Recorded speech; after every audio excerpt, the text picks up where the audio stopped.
कर्पूरगौरं करुणावतारं संसारसारं भुजगेन्द्रहारं सदा वसन्तं हृदयारविन्दे भवं भवानी सहितं नमामि भवं भवानी सहितं नमामि। भोलेनाथ महादेव आशुतोष शंकर जय जय त्रिलोकी जय जय महेश्वर।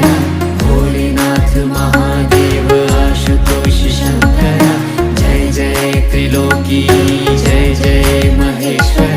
ब्रह्मा मुरारी सुरार्चितलिङ्गं निर्मलभासितशोभितलिङ्गं जन्मज दुःखविनाशकलिङ्गं तत्प्रणमामि सदा शिवलिङ्गम्।